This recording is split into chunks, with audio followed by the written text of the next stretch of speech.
and welcome to this video. Are you struggling to change through chords? And maybe you're thinking, is there an easier way to fret those chords and to play those chords? Well, there is. And let me show you. You can use one finger to fret any major or minor chord, just like that. Let's talk about this, okay? So I made a video the other day about using one finger to create any minor chord. But it turns out you can also use one finger to play any major chord. And why is this? Let's talk about the major chord and how I created that. So if we fret an A chord, right? If you realize that A chord has only 3 notes. And why is it that we're playing over 5 or 6 strings? Well, some of those notes are repeated. So let's start with the open A, okay? It's the same note as the one on the 3rd string. And then we've got this note on the 4th string, which is the same as the 1st string. And then there's one last note, this one over here, okay? Now if we only play the ones we're fretting, strings 2, 3, and 4, those are the 3 notes that create an A chord. And now we can fret those 3 strings because they're on the same fret. We can use just one finger. Cool, so if we only play those notes, we're playing an A chord. But why can I do this and start playing all the other chords? Why does that work? Well, let's just get this note over here. If we start moving that note across the fretboard, what happens to that note? It becomes another note. That's very easy to understand, right?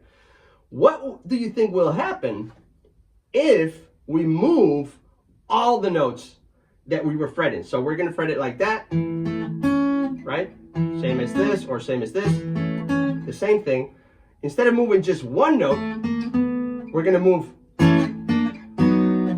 all the notes. So if this was an A chord and we move all the notes, what happens? It becomes another chord, right? One note becomes another note, one chord shape becomes another chord.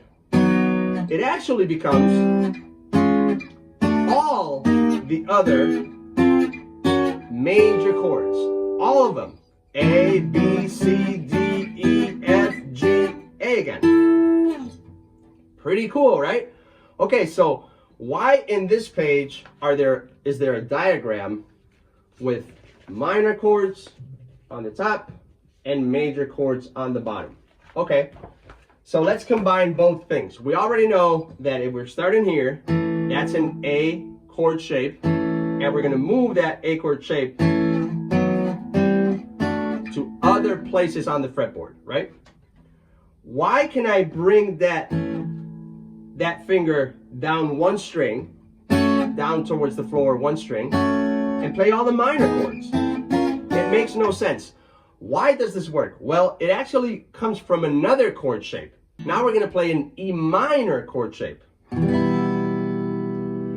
And because you already know that we only need 3 notes, we need to locate where are those notes. So those notes, very easy in guitar.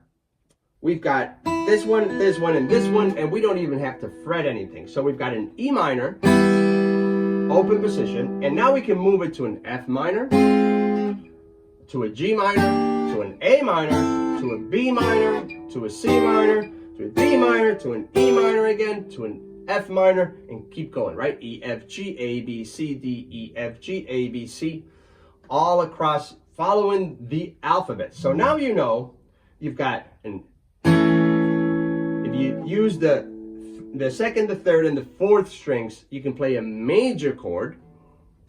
And if you use the 1st, 2nd, and 3rd string, you can play a minor chord. Just as easy as that. Let me show you again so you can see right there. And here you have the explanation on why one note becomes another note and stuff like that, right?